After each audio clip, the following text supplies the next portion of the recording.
বন্ধুরা, এখনো পর্যন্ত আপনার নিজের বা আপনার পরিবারের কোনো সদস্যের যদি এই ধরনের পুরনো ভোটার কার্ড থেকে থাকে, এক্ষেত্রে ইলেকশন কমিশনের তরফ থেকে একটি সম্পূর্ণ নতুন ডিজাইনের ভোটার কার্ড লঞ্চ করেছে এবং এই মুহূর্তে ইলেকশন কমিশনের তরফ থেকে এই নতুন ডিজাইনের ভোটার কার্ড সবাইকে সম্পূর্ণ বিনামূল্যে দেওয়া হচ্ছে। আপনি কিন্তু আপনার নিজের বা আপনার পরিবারের সদস্যদের জন্য এই ধরনের একটি নতুন পিভিসি ভোটার কার্ডের জন্য অনলাইন থেকে সম্পূর্ণ ফ্রিতে অর্ডার করতে পারবেন। তো চলুন আজকে আমি স্টেপ বাই স্টেপ আপনাদেরকে দেখিয়ে দেবো যে আপনি কিভাবে অনলাইন থেকে এই ধরনের একটি নতুন ভোটার কার্ডের জন্য সম্পূর্ণ ফ্রিতে কিভাবে আবেদন করবেন। তো চলুন দেখে নিই। প্রথমে আপনার মোবাইলে ইলেকশন কমিশনের এই নতুন অ্যাপ্লিকেশনটিকে ইনস্টল করে নেবেন। তো আমি ওপেন করে নিচ্ছি। দেখুন, ফার্স্ট টাইম অ্যাপ্লিকেশনটি ওপেন করার সঙ্গে সঙ্গে এইরকম একটি ইন্টারফেস আমাদের সামনে হাজির হবে। দেখুন, এখানে লেখা আছে if you are a registered user enter your mobile number to log in. অর্থাৎ আপনার যদি আগে থেকে এই অ্যাপ্লিকেশনের রেজিস্ট্রেশন করা থাকে, সেক্ষেত্রে আপনার রেজিস্টার্ড মোবাইল নাম্বার এবং পাসওয়ার্ড পুট করে লগ ইন করে নেবেন। আর যদি আপনি আগে থেকে এই অ্যাপ্লিকেশনে রেজিস্ট্রেশন করে না থাকেন, সেক্ষেত্রে নিচে দেখুন নিউ ইউজার বলে একটি অপশন আছে। এই অপশনে ক্লিক করে প্রথমে রেজিস্ট্রেশন করে নেবেন। আমার যেহেতু রেজিস্ট্রেশন করা আছে, আমার মোবাইল নাম্বার এবং পাসওয়ার্ড এখানে পুট করে দিচ্ছি। মোবাইল নাম্বার এবং পাসওয়ার্ড পুট করার পর নিচে দেখুন সেন্ড ওটিপি বলে একটি অপশন রয়েছে।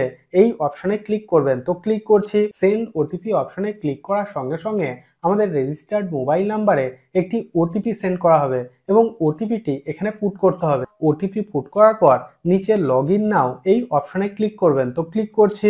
অ্যাপ্লিকেশনে লগ ইন করার পর দেখুন ভোটার হেল্পলাইন অ্যাপ্লিকেশনের ইন্টারফেস পুরোপুরি চেঞ্জ করে দেওয়া হয়েছে। নিচে দেখুন অনেকগুলি অপশন রয়েছে। প্রথম যে অপশন অর্থাৎ ভোটার রেজিস্ট্রেশন, এই অপশনে ক্লিক করব। তো ক্লিক করছি। দেখুন, ক্লিক করার সঙ্গে সঙ্গে এইরকম একটি ইন্টারফেস আমাদের সামনে হাজির হবে। নিচের দিকে স্ক্রল করবেন। এখানে দেখুন একটি অপশন রয়েছে ফর্ম 8 কারেকশন অফ এন্ট্রিজ। তো এই অপশনে ক্লিক করবেন। তো ক্লিক করছি। তারপর একদম নিচে দেখুন লেট স্টার্ট বলে একটি অপশন রয়েছে। এই অপশনে ক্লিক করবেন। তো ক্লিক করছি। তারপর এখানে দেখুন লেখা আছে do you already have voter ID number এবং নিচের দিকে দেখুন দুটি অপশন রয়েছে। প্রথম অপশনটি হলো yes I have voter ID number. অর্থাৎ আপনার কাছে যদি আপনার ভোটার আইডি কার্ডের নাম্বার থাকে, সেক্ষেত্রে প্রথম অপশনটি সিলেক্ট করবেন। তারপর দ্বিতীয় অপশনটি দেখুন no I don't have voter ID number.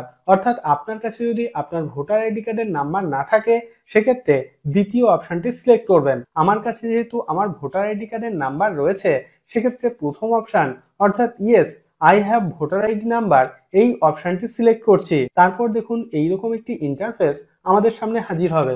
তো এখানে দেখুন please enter your voter ID number. অর্থাৎ আপনার ভোটার আইডি কার্ডের নাম্বারটি এখানে পুট করে দেবেন। ভোটার আইডি কার্ডের নাম্বার পুট করার পর নিচে দেখুন সিলেক্ট স্টেট। তো এই অপশনে ক্লিক করে আপনি যে রাজ্যের বাসিন্দা সেই রাজ্যের নামটি সিলেক্ট করবেন। তো আমি এখান থেকে ওয়েস্ট বেঙ্গল সিলেক্ট করছি। তারপর নিচে দেখুন ফেচ ডিটেলস বলে একটি অপশন রয়েছে।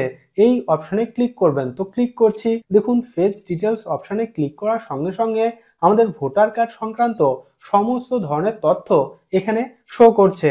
যদি সমস্ত তথ্য ঠিক থাকে, সেক্ষেত্রে একদম নিচে নেক্সট অপশনে ক্লিক করবেন। তারপর এখানে দেখুন আমাদের নাম, রিলেটিভ নেম অর্থাৎ বাবা বা স্বামীর নাম এখানে শো করছে।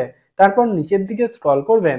এখানে দেখুন আধার ডিটেলস অর্থাৎ আপনার 12 ডিজিটের আধার নাম্বারটি এখানে পুট করে দেবেন। আধার কার্ডের নাম্বার পুট করার পর নিচে দেখুন মোবাইল নাম্বার ব্র্যাকেটে সেলফ অর্থাৎ আপনার নিজের মোবাইল নাম্বারটি এখানে পুট করে দেবেন। আধার কার্ডের নাম্বার এবং মোবাইল নাম্বার পুট করার পর নিচের নেক্সট অপশনে ক্লিক করবেন। তো ক্লিক করছি।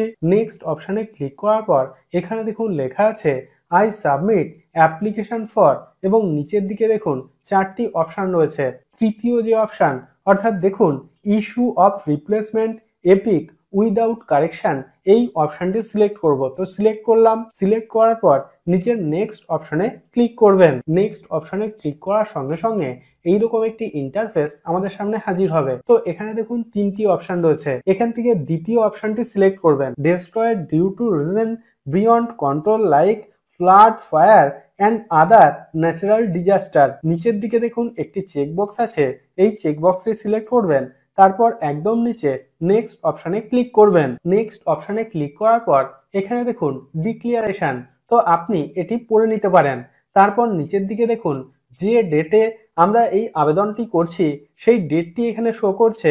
তারপর নিচে দেখুন আমাদের নাম শো করছে, নিচে দেখুন প্লেস, অর্থাৎ আপনি যে জায়গা থেকে এই অ্যাপ্লিকেশনটি পূরণ করছেন সেই জায়গার নামটি এখানে পূরণ করবেন। তো আমি এখানে চাকদা টাইপ করে দিচ্ছি। তারপর একদম নিচে সাবমিট অপশনে ক্লিক করবেন, তো ক্লিক করছি। সাবমিট অপশনে ক্লিক করার সঙ্গে সঙ্গে দেখুন আমরা এতক্ষণ ধরে যে ফর্ম 8টি পূরণ করলাম তার ডিটেলস কিন্তু এখানে শো করছে। তো আপনি ভালোভাবে চেক করে নেবেন যে সমস্ত ডিটেলস আপনি সঠিকভাবে পূরণ করেছেন কিনা। যদি সবকিছু ঠিক থাকে সেক্ষেত্রে একদম নিচে কনফার্ম অপশানে ক্লিক করবেন, তো ক্লিক করছি। দেখুন কনফার্ম অপশানে ক্লিক করার সঙ্গে সঙ্গে এইরকম একটি ইন্টারফেস আমাদের সামনে হাজির হবে। তো এখানে দেখুন লেখা আছে thank you, your application has been submitted successfully, এবং এখানে দেখুন যে ডেটে আমরা অ্যাপ্লিকেশনটি সাবমিট করলাম সেই ডেটটি এখানে শো করছে, এবং নিচে দেখুন একটি রেফারেন্স আইডি নাম্বার দিয়ে দিয়েছে। এই অ্যাপ্লিকেশন থেকে আবেদন করলাম তার যে অ্যাপ্লিকেশন স্ট্যাটাস আমরা কিন্তু এই রেফারেন্স আইডির মাধ্যমে চেক করতে পারবো। আমি রোজই বিভিন্ন গুরুত্বপূর্ণ তথ্য আপনাদের সঙ্গে শেয়ার করি যাতে ভিডিওগুলি আপনার দৈনন্দিন জীবনে কোনো না কোনো দিন কাজে আসে। যদি ভিডিওটি ভালো লেগে থাকে তাহলে ভিডিওটিতে একটি লাইক করুন এবং আপনার বন্ধুদের সঙ্গে অবশ্যই ভিডিওটি শেয়ার করুন এবং চ্যানেলটিকে সাবস্ক্রাইব করে দিন। এবং আপনার মনে যদি কোনো ধরনের কোনো প্রশ্ন থাকে তাহলে অবশ্যই ভিডিওর নিচে কমেন্ট বক্সে কমেন্ট করুন। তো আজকের মতো এই পর্যন্তই, দেখা হবে পরের ভিডিও।